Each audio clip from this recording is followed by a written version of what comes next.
आज हम सब के लिए प्रसन्नता का विषय है कि गुजरात विद्यापीठ जो पूज्य बापू द्वारा संस्थापित संस्थान है,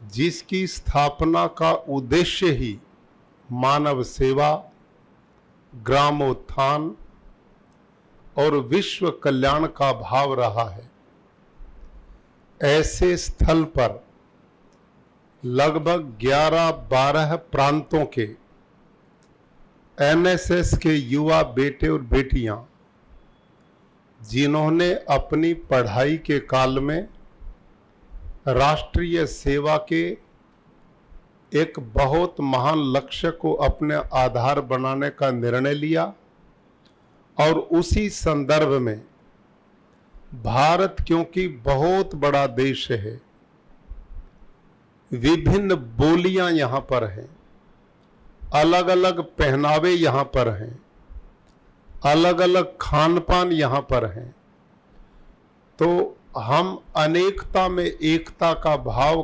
कैसे जीवन में अपना सकते हैं, इस सोच को लेकर एनएसएस ने इस कार्यक्रम का आयोजन गुजरात विद्यापीठ में किया है। इसके लिए एनएसएस के सभी अधिकारियों को, आप सब बेटे और बेटियों को मैं बहुत साधुवाद और बधाई देता हूं।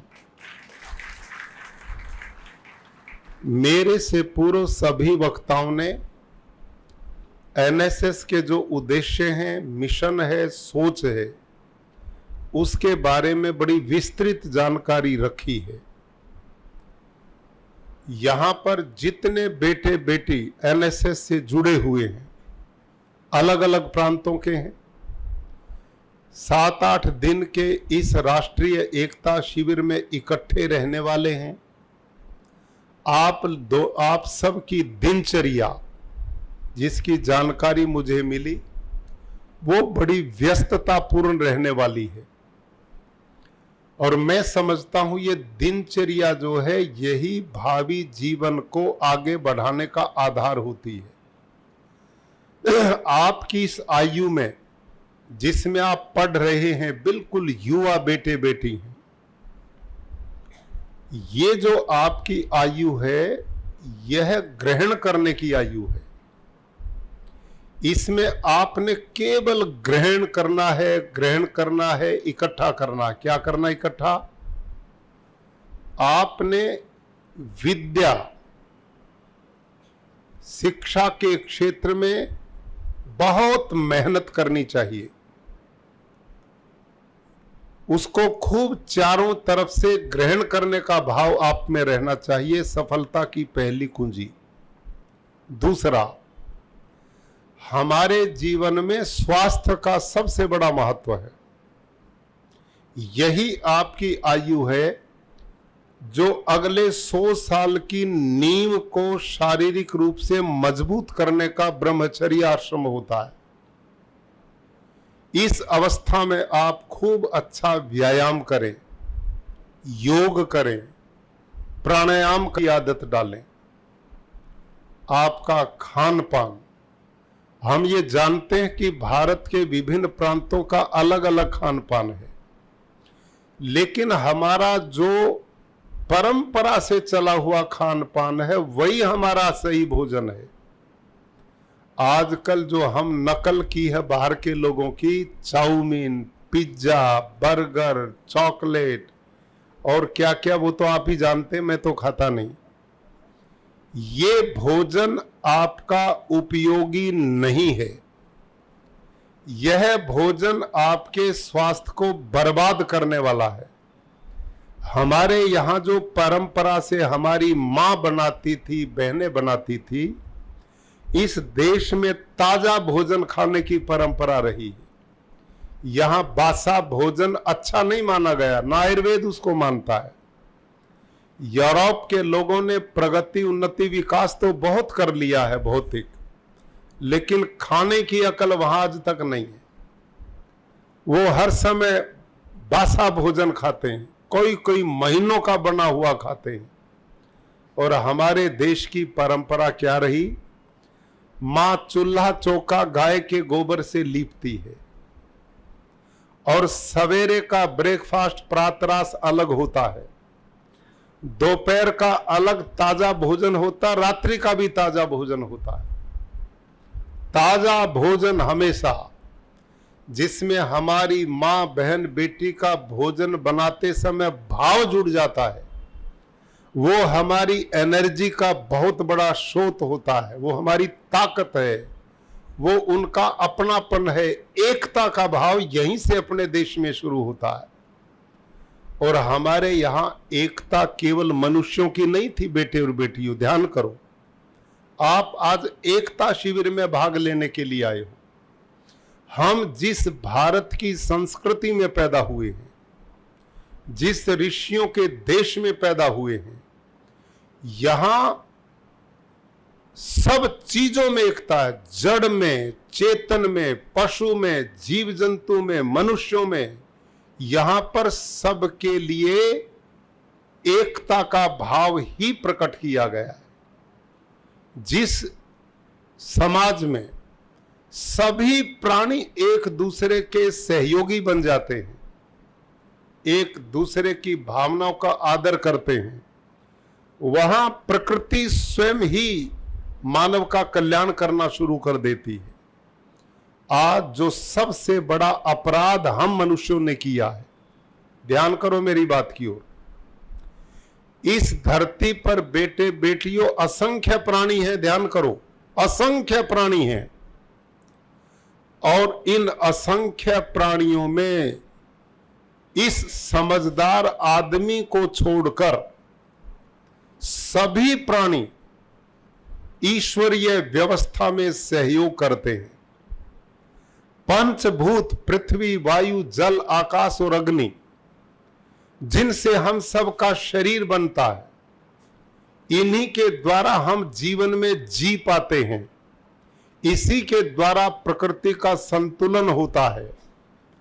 तो इस पांच भौतिक तत्वों के संतुलन में दुनिया का हर छोटा बड़ा प्राणी अपना पूरा सहयोग करता है।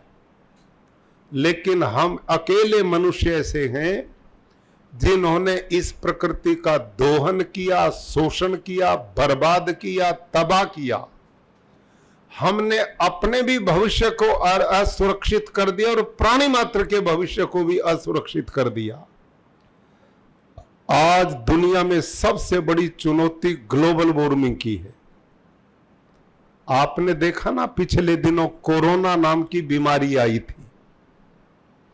हमारे भारत के आदरणीय प्रधानमंत्री जी ने बहुत विवेक के साथ, बड़े परिश्रम के साथ, बड़ी सूझबूझ के साथ इतनी बड़े देश में इतनी भयंकर महामारी से पूरे देश के लोगों को बचा दिया। 9-10 महीने में वैक्सीन आ गई, दुनिया भर के अस्पताल बनाए गए, लॉकडाउन लगाए गए और उस विपदा से हम सबको बचाने का काम कर लिया। लेकिन हम सबको एक विचार करना है, ये विपदा मानव में रोग के द्वारा आई थी, लेकिन जब भगवान की बनाई हुई प्रकृति तांडव रूप धारण करती है तो उसकी वैक्सीन कोई नहीं बना पाएगा। सोचो, हम इस हॉल में बैठे हैं, भयंकर तूफान आ जाए, बताओ उसको रोकने की कौन सी वैक्सीन बनेगी? बोलो भाई, विद्यार्थियों बोलो मेरे साथ, चुपचाप नहीं बैठना। मैं चाहता हूं मेरी क्लास में मेरे से जुड़ो और कुछ ग्रहण करके जाओ। भयंकर वर्षा आ जाए, भयंकर वर्षा आए, बताओ उसको रोकने की कोई मेडिसिन है? बोलो, नहीं है। समुद्री भयंकर तूफान आ जाए, बताओ उसको कैसे रोकेंगे? आज यूरोप के देश जहां पंखा भी नहीं लगाना पड़ता था, वहां का ऐसा क्लाइमेट, मौसम, पर्यावरण था, आज वहां पर लूएं चल रही हैं, आज पहाड़ दरक रहे हैं, आज दुनिया के देशों के जंगल जल रहे हैं। अरब के लोग वर्षा काल में भारत में आते थे, किस लिए? ये देखने आते थे बादल कैसे आकाश में बनता और बरसता कैसे है। अरब के देशों में उन्होंने वर्षा का ही नहीं पता कैसे होती, कभी बारिश होती नहीं थी, लेकिन अब उनको आने की जरूरत नहीं, उनके देशों में भी बाढ़ आ रही है, वहां भी बाढ़ आनी शुरू हो गई। तो ये जो चुनौती है, इसका परिणाम साइंटिस्ट बोलते हैं कि यदि धरती का तापमान 1 से 1.5 डिग्री सेल्सियस भी बढ़ता है तो आप में कितने बेटे बेटी जो किसानी करते हैं, खेती बाड़ी करते हैं, हाथ खड़ा करो। वाह वाह वाह, बहुत अच्छा है। तो बहुत बेटे बेटियां किसान पुत्र हैं, बहुत अच्छी बात है। आपको ये सब किसान पुत्र पुत्रियों को जानकारी होनी चाहिए, धरती पर 1 डिग्री भी तापमान बढ़ता है तो लाखों टन अनाज पैदा होना कम हो जाएगा, आपका फसल चक्र बर्बाद हो जाएगा, आने वाला मानव और प्राणी जगत का जीवन कितना खतरनाक होगा। आज पर्यावरण कितना दूषित हमने कर दिया, पानी पीने लायक नहीं है, बोतल लिए घूमते हैं। आप तो छोटी आयु के बच्चे हैं, आज से 20-30 साल पहले ये कोई बोतल नहीं लेके घूमता था, हम कहीं भी पानी पीते थे। ये हमने बड़ी भारी प्रोग्रेस की है हाथ में बोतल लेने की, ये हमारी सोच। हमने सारी धरती के पानी को यूरिया, डीएपी, जंतुनाशक, जहर, कल कारखाने, मोटर, विमान इतना प्रदूषित कर दिया कि आज पीने लायक पानी नहीं छोड़ा। बड़े बड़े शहरों में आपके लेने के लिए हवा भी आपके स्वास्थ्य के लायक नहीं बची है। और जो खान पान हम खा रहे हैं ना आजकल, इस पर आईसीआर के 12 एग्रीकल्चर साइंटिस्ट ने पश्चिमी बंगाल और आपके तेलंगाना के साइंटिस्ट की रिपोर्ट है, उन्होंने बताया कि इस समय भारत देश में जो भोजन खाया जा रहा है ना गेहूं चावल के रूप में, उसमें 45% पोषक तत्व है ही नहीं। आप पेट तो भर रहे हैं लेकिन उसमें शरीर को पोषण करने वाले तत्व हैं ही नहीं, बचे ही नहीं है। ये साइंटिस्ट की रिपोर्ट है और ये सारे भोजन की अवस्था है। आज मां के दूध में भी यूरिया है, आज पशुओं के दूध में भी यूरिया है, आज साग भाजी फल फ्रूट खाते उसमें भी पेस्टिसाइड जहर हैं। छोटे छोटे बच्चे कैंसर, हार्ट अटैक, डायबिटीज से मर रहे हैं। ये सारी चुनौतियां मेरे प्यारे बच्चों आपके सामने। आप यहां पर 7-8 दिन के लिए अपना प्रदेश छोड़ के आए हो। मैं ये भी जानता हूं आप सिलेक्टेड बच्चे अपने अपने प्रदेश से भेजे गए हो। आपने यहां आकर इस शिविर में बहुत जिम्मेदारी से इसके एक एक भाग को सुनना चाहिए और आप यहां इस देश की भीड़ जो है लोगों की, उस भीड़ से अलग बनो, अनेकों में एक बनो। आप यहां केवल आ गए, औपचारिकता है, शिविर में आना पड़ता, ये मत बनाइए सिस्टम। आप यहां जब भी बैठो हाथ में कॉपी पेंसिल लेकर के बैठना चाहिए, एक एक चीज आपको नोट करनी चाहिए और आपने उस पर कमरे में जाकर एकांत में चिंतन करना चाहिए और ये सोचना चाहिए कि मैं एनएसएस का सिपाही हूं, मैं इस देश के लोगों के जीवन को सुखमय बनाने के लिए क्या क्या कर सकता हूं। आप में जितने किसान बेटे बेटियां हैं उन सब को संकल्प लेकर के जाना चाहिए कि हम जहर वाली खेती से दूर हटेंगे, नेचुरल फार्मिंग, प्राकृतिक खेती अपना करके अपनी भूमि को, जल को, पर्यावरण को, गौ माता को, लोगों के स्वास्थ्य को बचाने का काम करेंगे। ये है मानवता की बहुत बड़ी सेवा। यह है सेवा का भाव। यदि आपने हवा को शुद्ध बना दिया, पानी को पवित्र बना दिया, धरती माता को जहरीला होने से बचा लिया और आने वाली देश की पीढ़ियों को बीमारी से बचा लिया, तो इससे बड़ा काम आप सिपाहियों का और क्या हो सकता है। पूज्य बापू महात्मा गांधी एनएसएस के बारे में कहा करते थे कि मेरे देश का एक एक बालक एनएसएस का मजबूत सिपाही बनना चाहिए। सेवा से बड़ा काम दुनिया में दूसरा कुछ भी नहीं है। हम ईश्वर प्राप्ति के लिए पहाड़ों में जाते हैं, मंदिरों में जाते हैं, मस्जिदों में जाते हैं, गुरुद्वारों में जाते हैं, पता नहीं कहां कहां बिस्तर उठाए घूमते हैं, लेकिन भगवान के दर्शन करने ना प्यारे बेटे बेटियों, तो हमारे यहां वेदों में लिखा है, यस्तु सर्वाणि भूतानि आत्मेवानुपश्यति यत् सर्वभूतेषु चात्मानं ततो न विचिकित्सति। ये वेद में लिखा है। वहां भक्त और भगवान का वार्तालाप होता है। भक्त भगवान से पूछता, भगवान तू कहां मिलेगा, मैं तुझे पाना चाहता हूं, मैं तेरे दर्शन करना चाहता हूं, आपका सानिध्य चाहता हूं। और भगवान का भक्त कहता, बता तू मंदिर में, मस्जिद में, गुरुद्वारे में, चर्च में कहां मिलेगा, मैं तो बिस्तर उठाए तेरे को पाने के लिए घूम रहा हूं। तो परमात्मा वेद के मंत्र के रूप में उपदेश देते हैं कि इन बिस्तर उठाने की कोई जरूरत नहीं है। ये मंदिर, मस्जिद, गुरुद्वारे जितने भी स्थल ये तो तूने बनाए हैं, अपनी तेरी कल्पना है।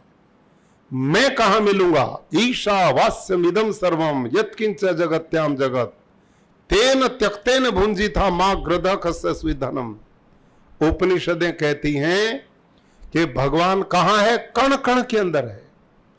ये जो धरती है ना, जितना भी आसमान, जो भी दुनिया में दिखाई देता है, कोई स्थान ऐसा नहीं जहां पर परमात्मा नहीं है।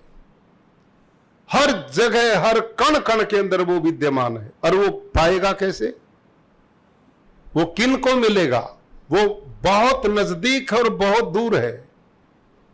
जो लोग आत्मा को उन्नत बना लेते हैं, कैसे बनाते हैं, यस्तु सर्वाणि भूतानि। ध्यान करो बेटे बेटियों, जो व्यक्ति अपने कर्म योग से, अपनी मेहनत से, सत्यपूर्ण जीवन से, अहिंसा पूर्ण भाव से अपने आत्मा को इतना उन्नत और विशाल बना लेता है कि वो दूसरे की आत्मा को अपनी आत्मा में देखना शुरू कर देता है और अपनी आत्मा को दूसरे में देखना शुरू कर देता है, तो भगवान कहते हैं जब व्यक्ति इतना ऊंचा चिंतन बना लेता है, अपने और दूसरे में भेद नहीं छोड़ता, यही तो दीवार है भगवान और भक्त के बीच की।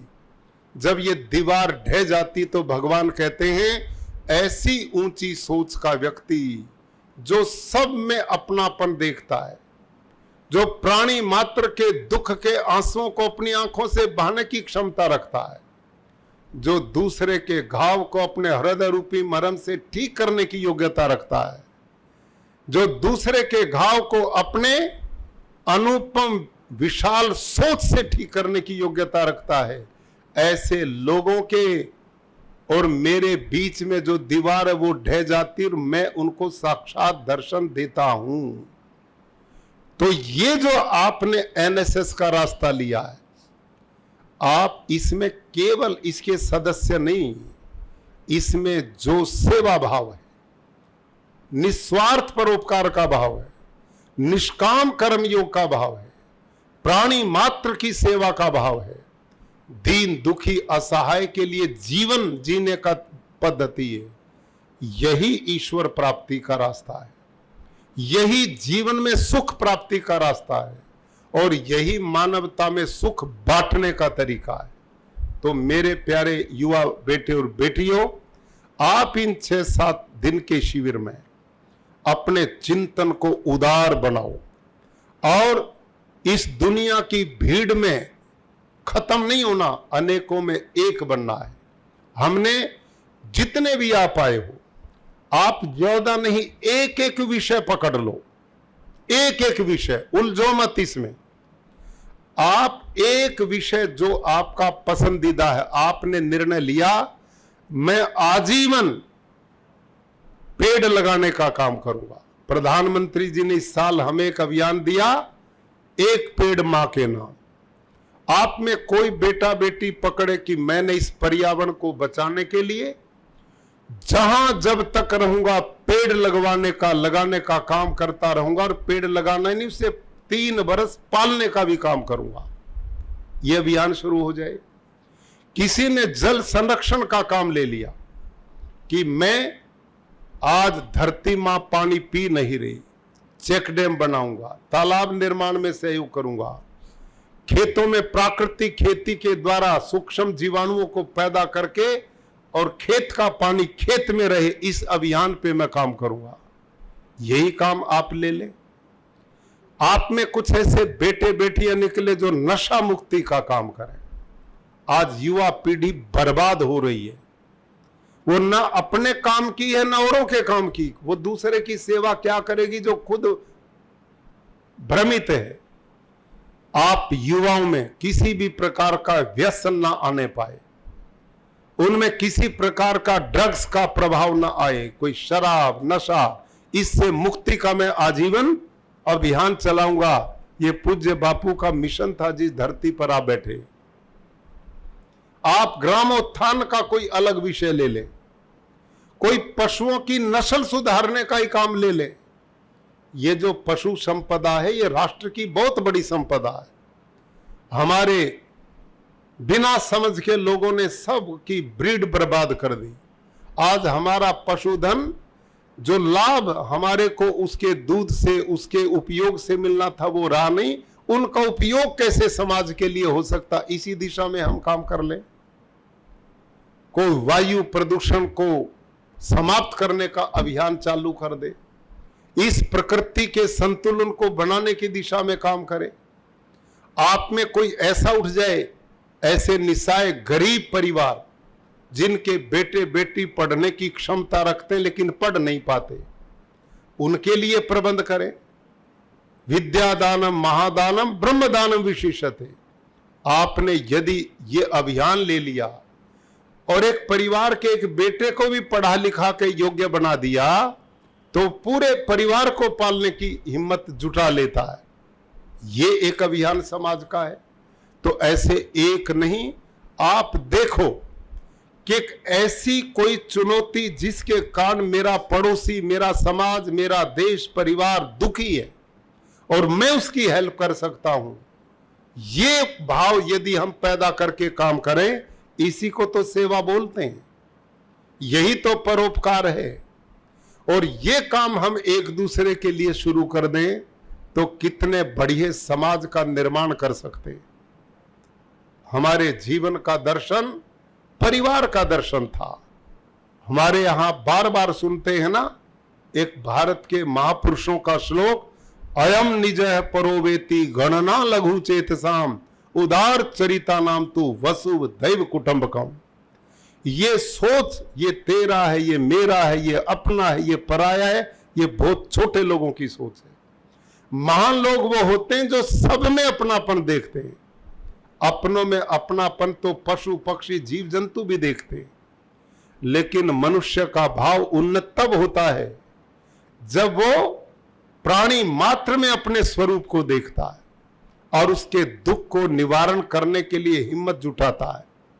ये सेवा भाव एनएसएस का युवा बेटा बेटी मजबूती से लेकर के चले, जीवन का अभिन्न अंग बनाए। तो जैसे अभी सूचना दी गई, करीब 40 लाख बेटे बेटियां एनएसएस से जुड़े हुए। एक एक व्यक्ति ने धरती पर क्रांति पैदा की, दुनिया को बदला, एक एक व्यक्ति ने। आप तो 40 लाख की सेना है। यदि आप ईमानदारी से सारा काम करें, एनएसएस के इन शिक्षाओं को जो आपको अगले 8 दिन में मिलने वाली है, इसमें एक एक संकल्प लेकर के आप जाएंगे तो आप बहुत बड़ा समाज के लिए कर पाएंगे। अलग अलग प्रांतों से आप आए हैं, आपस में मिलना बैठना, प्यार प्रेम स्नेह पत्राचार, ये भाव आप में पैदा हो, एक दूसरे को जाने समझे, इसी से राष्ट्र की एकता है और भारत में ताकत है। अभी पहलगांव के घटना के बाद ऑपरेशन सिंदूर, जो प्रधानमंत्री की सोच और भारतीय सेनाओं ने जो करिश्मा बराबर के देश के दरिंदगीपन के ऊपर किया, ये देश की एकता है कि देश ने सब मजहबों को भुला दिया। सब हिंदू मुस्लिम सिख ईसाई जैन बौद्ध सब एक परिवार बन गया और इसी की ताकत हमारे देश की एकता की ताकत है। ये भाव हम सब में होना चाहिए। हम एक परिवार बने, एक दूसरे के सुख दुख के साथी बने, इसमें सब सुख से और आनंद से जी पाएंगे। मैं कामना करता हूं कि आपका ये शिविर बहुत सफल हो। इसमें विद्वान जो लोग आए विचार देने के लिए, उनको आप नोट करें, आपस में जब ग्रुप में बैठते उन पे चिंतन करें और आपस में कुछ ग्रुप बना करके आप उस मिशन को धरातल पर उतारने का अभियान चलाएं, तो इससे सही अर्थों में आपकी पहचान बनेगी और आप कह पाओगे मैं एनएसएस का सिपाही हूं। अन्यथा आए, पेपर दिए, परीक्षा ली, पास हो गए, शिविर भी अटेंड हुए, आम भीड़ में मिल गए तो उसका कोई लाभ नहीं। एनएसएस का ये शिविर, एकता शिविर, ये राष्ट्र की एकता में कितना बड़ा मील का पत्थर साबित होता है, ये आप सब युवा बेटे बेटियों की सोच पर निर्भर करेगा। इन्हीं शब्दों के साथ इस शिविर की बहुत सफलता की कामना करते हुए आदरणीय हर्षद भाई पटेल कुलपति महोदय, डॉक्टर कमल कुमार कर जी, दीपक दर्जी, हिमांशु पटेल जी और अन्य जितने भी इनके सहयोगी टीम इस मिशन पर लगी है, इन सब को मैं बहुत बहुत साधुवाद और बधाई इस कार्यक्रम की देता हूं। धन्यवाद।